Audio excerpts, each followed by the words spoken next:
खाचरियावास साहब हमारे साथ मौजूद हैं, इनसे बातचीत करते हैं। आज क्या कार्यक्रम रहने वाला है? वैसे देखिए, ये तय बात है कि बीजेपी ने राजस्थान के चुनाव में जो पाप किया है वो सब जानते हैं। इनके पास मैंडेट था ही नहीं, वोट ही नहीं थे, इसके बावजूद उन्होंने चौथा कैंडिडेट उतारा। 3 कैंडिडेट, एक बीजेपी का जीत सकता है, 2 हमारे, 3 सीट ही तो है। आपने जब चौथा कैंडिडेट खड़ा कर दिया तो आपकी नीयत में खोट है, तभी तो आपने चौथा कैंडिडेट खड़ा किया। बीजेपी डायलॉगबाजी करती है, बार बार बड़ी बड़ी बातें करती है, तो बीजेपी ने को ये भी बताना चाहिए चौथा कैंडिडेट क्यों खड़ा किया। सामने चीफ मिनिस्टर अशोक गहलोत जी ने जो डिसीजन लिया कैंप का, तो उनका एक्सपीरियंस है। मुख्यमंत्री जो होते हैं उनके पास पूरी सूचनाएं रहती है, और केंद्र की सरकार में जो प्रधानमंत्री नरेंद्र मोदी जी, अमित शाह जी, राजनाथ सिंह जी, इन सब ने मिलकर मध्य प्रदेश में जो किया था वो पूरे देश ने देखा। अब आप मध्य प्रदेश में कमलनाथ जी की सरकार थी, कमलनाथ जी भी सीएम थे, उनकी सरकार आपने गिराई। वहां पे फिर गुजरात में आपने वोट तोड़े, यहाँ मुख्यमंत्री अशोक गहलोत है, तीसरी बार सीएम है। तो ऐसे ही तो कैंप उन्होंने किया नहीं है, सोच समझ के। कल उन्होंने जवाब भी दिया कि ये मैं विधायक दल का नेता हूं और मैंने सोच समझ कर ये कैंप रखा है। फिर उसके बाद एसओजी में मुकदमा दर्ज होना, एसीडी में मुकदमा दर्ज होना कुछ मायने हैं। और भारतीय जनता पार्टी जो बैकफुट पर जा रही है, आप ये मानना कि इस मामले में सही टाइम पर कैंप किया गया, सही टाइम पर लीडरशिप का फैसला है, सोच समझकर लीडरशिप ने ये फैसला लिया है।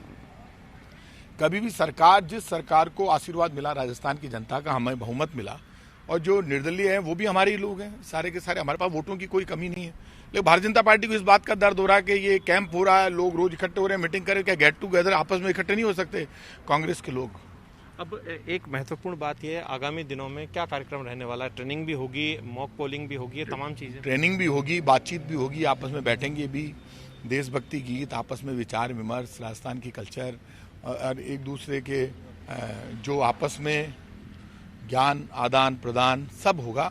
जब एमएलए और मिनिस्टर्स, पूरी सरकार, chief minister, all India Congress committee के नेतागण, पीसीसी प्रेसिडेंट्स, तमाम लोग यहाँ पर बैठे हैं, तो यहाँ बैठे बैठे कोई ये तो नहीं एक दूसरे की शक्ल। कोरोना को लेकर भी तमाम विधायक अपने अपने क्षेत्रों की स्थितियों, कोरोना को लेकर और सरकार के कामकाज पर जो एमएलए पूरे मिनिस्टर्स के साथ डिस्कस कर सकता है। यहाँ से भी कुछ ऐसा निकलेगा जो राजस्थान की जनता के लिए एक बड़े प्लान के साथ, बड़ी सोच के साथ, बड़े विचार के साथ। राजस्थान में 1.5 वर्षों में राजस्थान की सरकार ने बड़ा काम किया। कर्मचारी, व्यापारी, मजदूर, किसान, विद्यार्थी, किसी वर्ग को नहीं छोड़ा। कोरोना संकट के समय में भी स्पेशल काम हो। आप ये देखिए, पहली बार राजस्थान में श्रमिक बसें चली, पहला आइडियल स्टेट बना। एक लाठीचार्ज मुझे बता दो जो राजस्थान में हुआ हो। श्रमिक बसें चलाई, खुद चीफ मिनिस्टर आगे मेंटेन कर रहे थे इस बात को। जब श्रमिक बसें चली तो श्रमिक बसें चलने के बाद यहाँ से 15 करोड़ रुपए खर्च करके यूपी, बिहार, बंगाल सब जगह छोड़कर आए, मजदूरों को लेकर आए। करोड़ों रुपया लग गया। 15 करोड़ तो मैं वो आंकड़ा बता रहा हूँ जो तब था, अब तो पता नहीं कहाँ पर पहुंचा है ये। उसके बाद हरिद्वार के लिए फ्री ऑफ कॉस्ट बसें चलाई, ये वही अशोक गहलोत हैं जिन्होंने धार्मिक यात्रा शुरू की थी।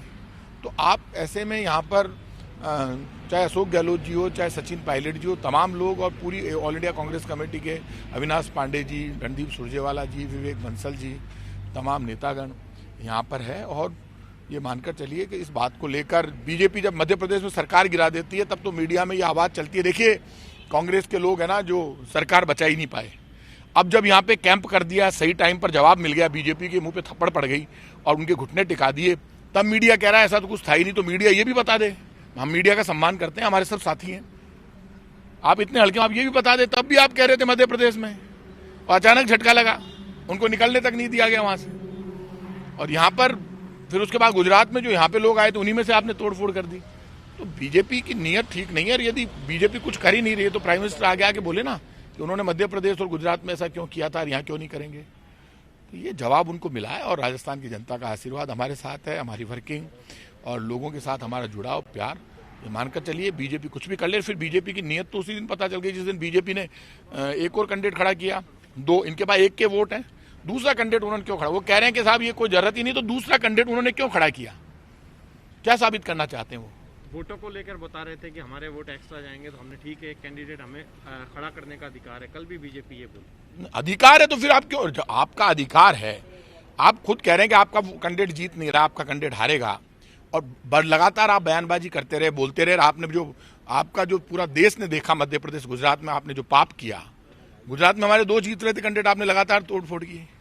तो आप जो काम कर रहे हो, केंद्र सरकार की पावर का मिसयूज जो आप कर रहे हो, झूठ, फरेब, धोखा और भ्रष्टाचार के जरिए बीजेपी के पास जो केंद्र सरकार के पास जो पैसा आया है उसका दुरुपयोग हमेशा करना, और चीफ मिनिस्टर का खुद का ये बयान देना कि पैसों की ऑफर की गई है, उसके बाद हमारा बयान मुकदमा दर्ज कराना, ये आप मानकर चलिए कहीं ना कहीं इतना बड़ा इन्होंने षड्यंत्र किया, उस षड्यंत्र का जवाब मिला। राजस्थान की जनता का आशीर्वाद हमारे साथ है और देश को ये समझ लेना चाहिए राजस्थान में लोकतंत्र मजबूत हो रहा है। बीजेपी को मुंह की खानी पड़ी है। बीजेपी को पता चल गया है कि कांग्रेस से और जनता के समर्थन से टकराना आसान नहीं है। जब जब टकराएंगे बीजेपी को मुंह की खानी पड़ेगी।